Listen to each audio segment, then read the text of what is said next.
সমাজের মানুষ নিজেদেরকে মুসলমান দাবি করে এবং আপনারা নিজেদেরকে আশিকে রাসূল দাবি করছেন। আসলে আশিকে রাসূলের মর্তবা কতটুকু? ধন্যবাদ। আশিক রাসূল মর্তবা অনেক অনেক বেশি, কারণ আল্লাহ রাব্বুল আলামিন নিজেও রাসূল সাল্লাল্লাহু আলাইহি সাল্লামের আশেক, এবং আল্লাহ বলেছে যে নিশ্চয়ই আমি আল্লাহ এবং আমার ফেরেশতারা আমার হাবিবের উপর দরুদ পাঠ করে, এবং হে বিশ্বাসী বান্দাগণ তোমরাও আমার হাবিবের উপর দরুদ পাঠ করো। এই জন্য কিন্তু ইমানদার মুমিন যারা আশিক রাসূল যারা, তারা রাসূল সাল্লাল্লাহু আলাইহি সাল্লামের প্রেমে আশিক হয়ে তারা রাসূল সাল্লাল্লাহু আলাইহি সাল্লামের উপর দরুদ পাঠ করেন। এবং আল্লাহ রাব্বুল আলামিন অন্যত্র কুরআনুল কারিমে বলেছে, তোমরা যদি আমি আল্লাহকে ভালোবাসতে চাও আগে রাসূল সাল্লাল্লাহু আলাইহি সাল্লামকে ভালোবাসো। রাসূল সাল্লাল্লাহু আলাইহি সাল্লামকে ভালোবাসলেই আল্লাহর ভালোবাসা হয়ে যাবে।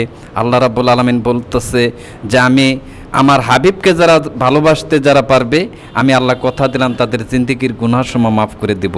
এই জন্য রাসূল সাল্লাল্লাহু আলাইহি সাল্লামকে যারা ভালোবাসে তাদেরকে আশিকি রাসূল বলা হয়। আর আশিকি রাসূলদের মর্তবা এবং আল্লাহর কাছে অনেক প্রিয়, রাসূল সাল্লাল্লাহু আলাইহি সাল্লামের কাছে অনেক প্রিয়। এবং যারা আশিকি রাসূল যারা হয়েছে, যেমন হযরত বিল্লাল রাদিয়াল্লাহু তাআলা আনহু, তিনি রাসূল সাল্লাল্লাহু আলাইহি সাল্লামকে ভালোবেসে আজও পর্যন্ত এখনও মানুষ রাসূল সাল্লাল্লাহু আলাইহি সাল্লামের নাম আদর্শ যেই পর্যন্ত গিয়েছে, যে পর্যন্ত আল্লাহ রাসূল সাল্লাল্লাহু আলাইহি সাল্লামকে স্মরণ করে, এখনও কিন্তু সাথে সাথে হযরত বিল্লাল রাদিয়াল্লাহু তাআলা আনহুকেও স্মরণ করে, এখনও তার নাম চিরস্মরণীয় হয়ে আছে।